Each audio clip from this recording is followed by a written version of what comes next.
voulais remercier Montserrat et Stéphane de m'avoir invité aujourd'hui. Je me présente, je m'appelle Gwendolen Larvol. Je suis enseignant bilingue, professeur des écoles bilingues depuis une douzaine d'années à Cornenay, dans l'ouest de la Bretagne, pardon, dans les classes de CE2, CM1, CM2. Je suis depuis 2 ans maître formateur à l'ESP de Bretagne. J'ai un quart de temps de décharge pour aller faire de la formation continue ou de la formation initiale auprès des enseignants, plus ou moins jeunes.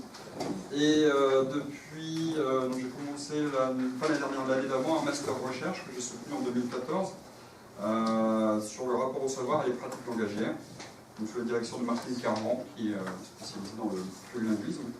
Et moi, le sujet de mon mémoire, c'était le sens de l'expression en langue bretonne chez les enseignants des filières bilingues et son approche explicite en classe.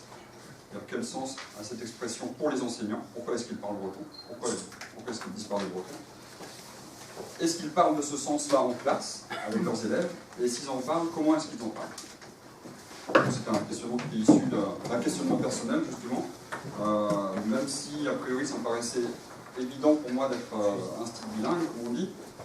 Quand on me demandait de préciser, d'expliciter mes propos, c'était assez difficile de mettre des mots et de concrétiser mon opinion. Et en plus, quand on est enseignant bilingue, on est souvent amené à justifier ce choix. C'est pas un métier anodin, une notion. Mais pourquoi tu es enseignant, d'accord, mais pourquoi tu es enseignant en breton? Et en plus de ça, moi, il me semblait que le breton était peut-être la seule matière enseignée à l'école dont on ne disait pas aux enfants pourquoi est-ce qu'ils apprenaient. On n'osait pas dire pourquoi est-ce qu'on apprenait le breton en classe. Donc c'est un travail qui n'a pas forcément de lien avec la journée d'études d'aujourd'hui, mais c'est plutôt les 2 études que j'ai pu faire, une étude qualitative et une étude quantitative auprès des enseignants, qui vont pouvoir être intéressants, je l'espère, pour la journée d'aujourd'hui. Vite fait, l'enseignement bilingue a commencé en 1977 en Bretagne avec les écoles Diwan, puis ça a été les écoles publiques, puis les écoles privées. On est aujourd'hui à plus de 15 000 élèves, donc de la petite section jusqu'au bac. Voilà, très rapidement. Donc les 2 études dont je vous parlais tout à l'heure, donc une étude quantitative par questionnaire électronique en 2013, destinée à 140 enseignants, vous voyez bien, 140 enseignants de classe élémentaire bilingue breton-français du Finistère. J'ai essayé de restreindre cette zone-là pour essayer d'avoir le plus possible de réponses, un taux de réponse le plus fort possible. Donc des écoles d'Iwan, des écoles du public et des écoles catholiques. Donc avec un objectif pour cette étude quantitative, descriptif, exploratoire, de faire émerger des profils identitaires plus ou moins forts chez les enseignants. Vous verrez, c'est pour la suite de l'étude. Donc sur ces 140 enseignants, j'ai eu 65 réponses complètes et exploitables, ce qui fait à peu près 50% de réponses. Voilà, donc les questions quelques caractéristiques rapides, donc la proportion d'hommes et de femmes, un métier très féminin, mais ça je pense que c'est pas extraordinaire, c'est pas dû à l'enseignement bilingue. Une population d'enseignants plutôt jeunes, avec un âge médian de 37 ans, la moyenne c'est à peu près 37 ans aussi, mais surtout une ancienneté médiane de 7 ans dans le métier. Donc là vous voyez par exemple que il y a la proportion d'enseignants qui enseignent depuis de 1 à 5 ans est beaucoup plus forte que celle de 21 à 25 ans. Ce qui peut s'expliquer par le fait qu'il y a une forte progression de l'enseignement bilingue et que le besoin d'enseignants est croissant au fur et à mesure des années. Mais ce qu'on peut voir aussi, si l'âge médian est de 37 ans, que la médiane d'ancienneté est de 7 ans, ça veut dire que c'est une population qui n'est... les nouveaux instituts ne sont pas forcément si jeunes que ça. C'est-à-dire qu'il y a des enseignants qui commencent le métier d'enseignant bilingue, mais peut-être en deuxième carrière ou par la suite. Alors moi je leur ai demandé comment est-ce qu'ils avaient appris le breton. Donc là vous voyez les chiffres. Moi je voulais attirer votre attention sur une transmission familiale de naissance qui, mine de rien, assez faible, qui est juste un peu plus de 20%.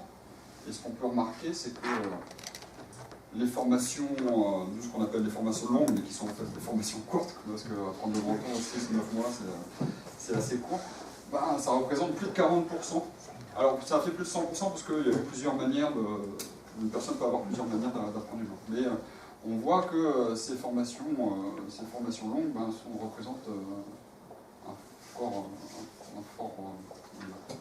il y a beaucoup d'enseignants qui passent par là. On peut remarquer aussi la place de l'université et une place modeste, mais qui à mon avis est grandissante, de la scolarité bilingue, c'est-à-dire des enseignants qui sont passés par cette scolarité bilingue. Les enseignants, les premiers Diwan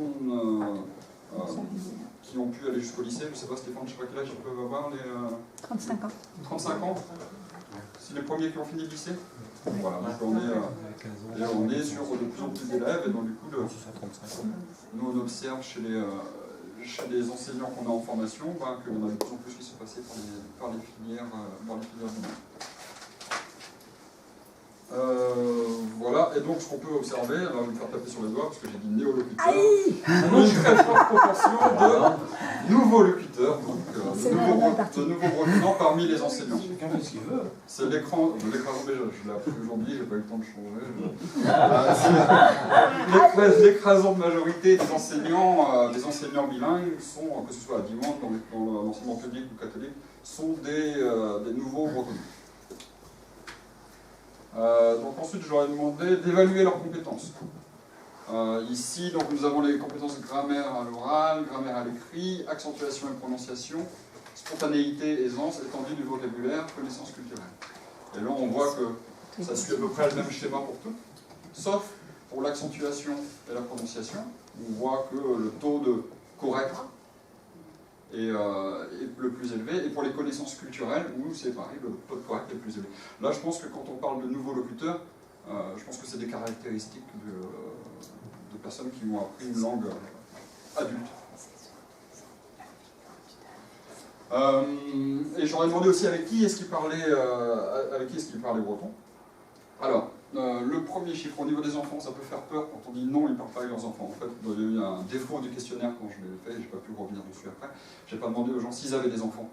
Donc là, on peut dire qu'il y en a plein qui ne parlent pas avec leurs enfants, tout simplement parce qu'ils n'en ont pas. Et en même temps, je ne vois pas des enseignants dire non, moi surtout, je ne parle jamais breton avec mes enfants.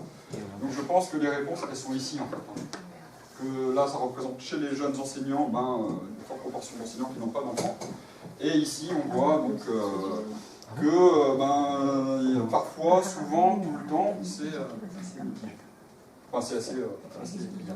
Alors, ce qu'on peut remarquer, c'est que dans le cadre familial, il y a peu d'expressions, il y a peu de, mis à part avec les enfants, il y a peu d'utilisation du breton. Mais par contre, on voit dans le cadre amical, et surtout dans le cadre professionnel, il y a une forte... les gens parlent breton, les enseignants bilingues parlent breton dans ces circonstances-là. C'est des pourcentages à chaque fois, je ne l'ai pas précisé. Alors, après moi j'ai essayé de dresser des profils de locuteurs, j'ai essayé de dresser des profils identitaires. Parce qu'en fait, excusez-moi, tac, voilà. Ce qui m'intéressait moi, c'était de faire des profils idéotypiques par la suite, c'est-à-dire de voir est-ce qu'il y avait des profils identitairement forts et des profils identitairement moins forts chez les enseignants. Donc j'ai essayé de leur poser des questions qui allaient faire en sorte que la population d'enseignants soit divisée. Donc parmi ces questions, là c'est des questions ils ont plutôt tous répondu de la même manière, en gros. Donc quel lien est-ce qu'il faisait entre langue bretonne et identité bretonne? Donc pour vous, la langue bretonne et l'identité bretonne sont indissociables, très liées, peu liées, totalement dissociées. On voit que, en grande majorité, c'est lié, très lié ou indissociable. Donc un lien très fort entre l'identité et la langue. Alors quelque chose qui peut nous paraître peut-être évident à nous ici, mais en fait quand on le demande à des enseignants, c'est pas toujours si évident que ça. Alors deuxième question vache, faut-il parler breton pour se sentir vraiment breton? Et là on voit que, pareil, la réponse est plutôt non, même s'il y a une grande partie du neuf. Alors, juste en exemple, Stéphane, je vais pas regarder à quelle heure j'ai commencé. Je te donnerai les 10 minutes bientôt. D'accord. Voilà, là c'est 10, mais qui vaut 11. D'accord. Alors, juste pour vous, un petit panel des questions que j'ai pu poser. Par exemple, on a demandé si les enseignants pouvaient penser contribuer de manière conséquente par leur métier au développement de la diversité culturelle. Donc, à 75%, la réponse était oui. Est-ce qu'ils pensaient à contribuer au développement de l'identité bretonne? À 64%, oui. Ensuite, quel était le statut qu'ils voulaient pour la langue bretonne? Donc à 50%, ils sont pour une co-officialité, à terme, j'entends, une co-officialité du breton et du français sur le territoire. Alors je suis resté très vague sur le territoire, l'étude a été faite sur le Finistère, je ne voulais pas rentrer dans des histoires de Basse-Bretagne, Haute-Bretagne, donc je suis resté fou là-dessus. et 35% sont pour assurer une place du breton dans l'espace public. C'était une place plus conséquente que ça. Donc on peut dire que pour 85% 85% sont pour une officialité du breton, que ce soit une co-officialité ou une officialité. Alors, question intéressante, j'aurais demandé si c'était pour une accessibilité à tous, un enseignement bilingue. 95% ont répondu oui, je ne sais pas qui étaient les 5% qui restaient, je ne donne pas cher de leur peau pour l'avenir de leur métier. Mais moins de 25% sont pour un enseignement bilingue obligatoire. Assez intéressant. Et donc voilà, là on voit qu'il y a quand même des dissensions parmi les enseignants pour savoir ce qu'ils vont à terme. On a vu que là encore, de toute façon, pour éviter des problèmes, toutes les écoles seraient bilingues à terme. Stéphane dit la même chose pour un problème. On voit que chez les enseignants, c'est pas si évident que ça.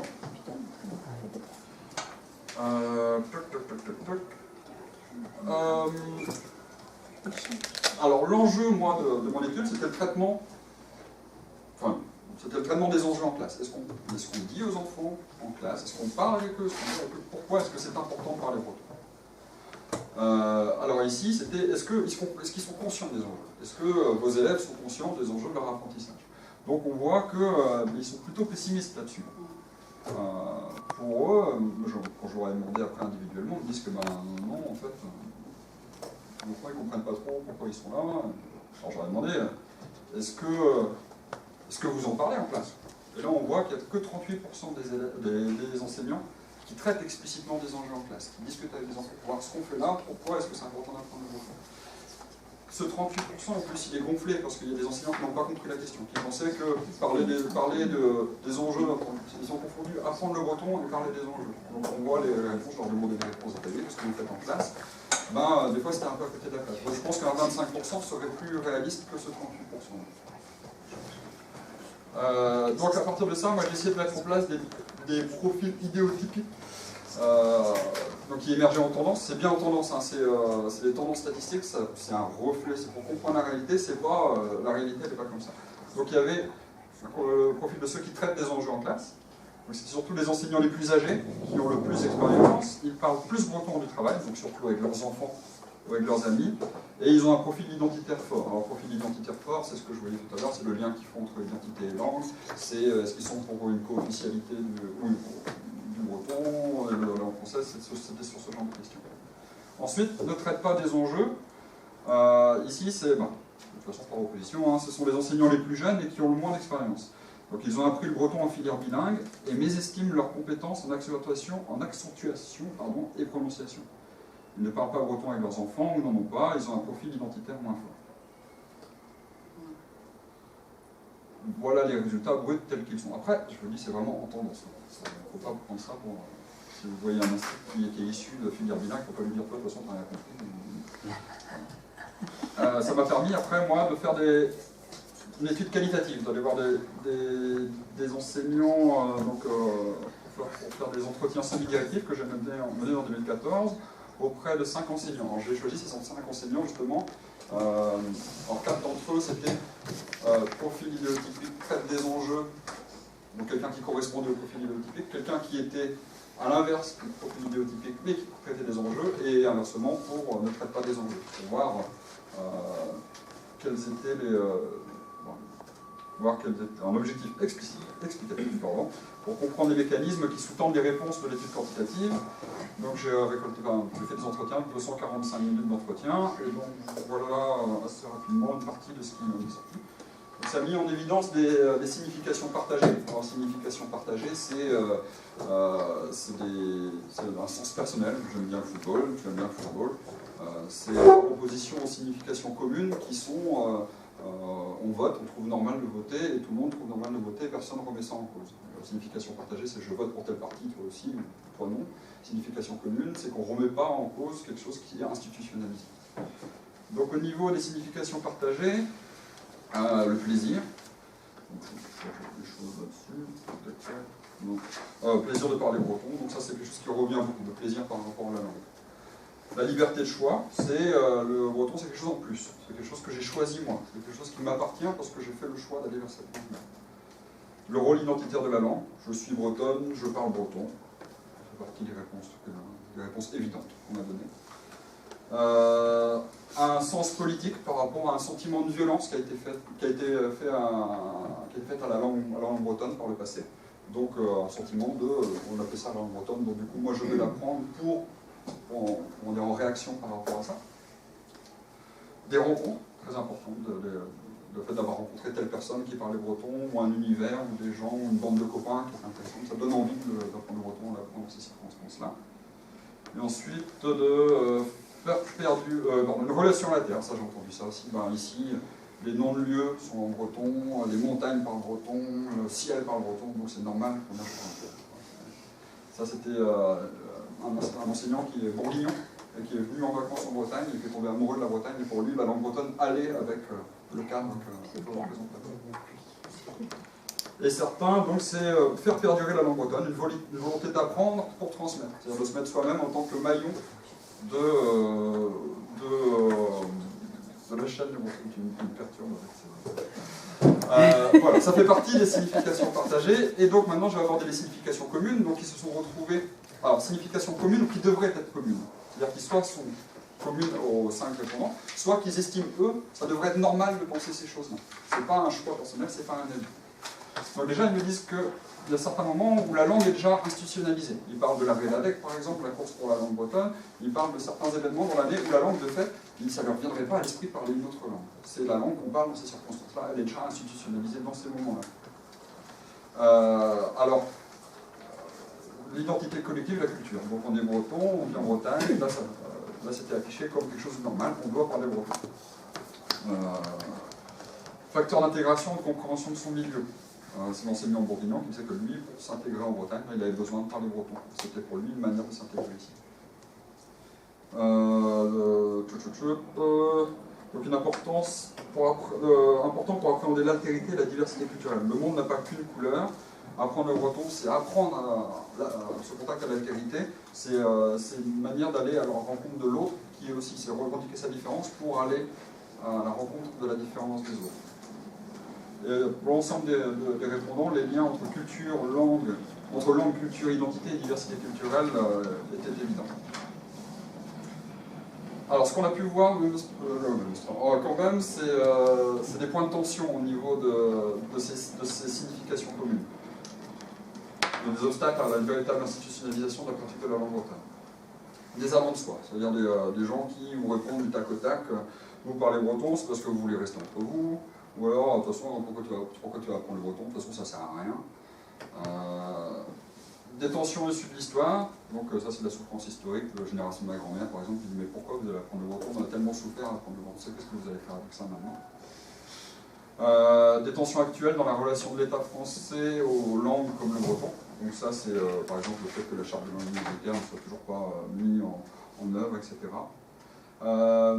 L'impression de se confronter à une idéologie sous-jacente, ce qui revient c'est le jacobinisme, où on utilise des mots comme communautarisme ou repli sur soi pour le breton, quand il s'agit de développer le breton, mais qu'on ne l'utilise pas quand il s'agit de défendre le français. Et un déni de l'autre, on n'a même pas parlé de racisme. De toute façon, les bretonnants, alors j'avance vite, j'ai presque fini. Donc ces points de tension sociaux entraînent une forme d'autocensure dans l'approche du sens de l'expression en langue bretonne. C'est-à-dire que une autocensure chez les enseignants, ils ne parlent pas du sens de l'expression en langue bretonne en classe, pour ces raisons-là. Donc des pressions extérieures, donc là c'est Alain qui dit il y a de telles résistances à l'extérieur qu'on sent que c'est difficile de se revendiquer breton, être fier de l'être et d'avoir envie de parler breton, parce qu'on se sent tout de suite taxé de limite de fascisme. Des choses assez fortes, hein. Et des pressions intériorisées aussi, donc un peu au sens d'une violence, comment on appelle ça aujourd'hui, c'est une violence, je sais plus, voilà. Symbolique. Une violence symbolique, voilà. Il y a une certaine réticence à traiter du sens de l'expression en breton, une certaine peur que cette question est un tenant politique. En tant qu'enseignant, on n'a pas envie de cette politisation. Ce que je disais, c'est de ne pas faire de prosélytisme, de ne pas les manipuler. Peut-être qu'il y a une espèce d'autocensure sur ce débat-là. C'est-à-dire que le breton, si on leur dit c'est bien de parler breton, on va les manipuler. Si on leur dit que c'est bien d'apprendre les maths, on les manipule pas. C'est quelque chose qui est... Alors, par rapport à ça, moi je leur ai proposé d'aborder en classe le sens de l'expression en langue bretonne par le biais de l'étude de la diversité culturelle et de sa préservation. Donc particulièrement celle de la diversité des identités et des langues. Et qui mine de rien a l'air évident comme ça, finalement il y a quelque chose de nouveau et permet de surmonter cet obstacle. Donc Nolwenn me dit, c'est des débats qui peuvent être amenés, comme tu l'as dit, au contraire, de manière pédagogique et scolaire. Ah ben oui, c'est de l'éducation civique. Parce qu'effectivement, après pour les enfants, si c'est évident, après ils vont être bien dans leur basket, c'est aussi leur donner les outils pour faire un choix. C'est-à-dire qu'on n'est plus d'un seul coup, si on leur explique par la diversité culturelle, on n'est plus en train de les manipuler, on est en train de leur montrer la diversité du monde, et là ils vont pouvoir choisir ou non de parler breton. C'est la manière dont elles le voient, mais c'est Julien qui dit, pour moi le risque, si tu ne consacres qu'à l'identité justement, c'est d'avoir l'inverse de l'effet recherché, c'est-à-dire de se refermer. Si tu pars de la diversité, tu peux aller vers une ouverture. Donc ça, c'est ce que dit Julien. On voit bien que les peurs, en fait, qui sont intégrées, c'est des peurs d'ethnocentrisme d'un côté et de prosélytisme de l'autre. Le fait de passer d'aborder ça par la question de la diversité culturelle, la diversité des identités, la diversité des langues, finalement, ça légitimise l'approche de traitement du sens de l'expression en bretonne. Voilà. Allez.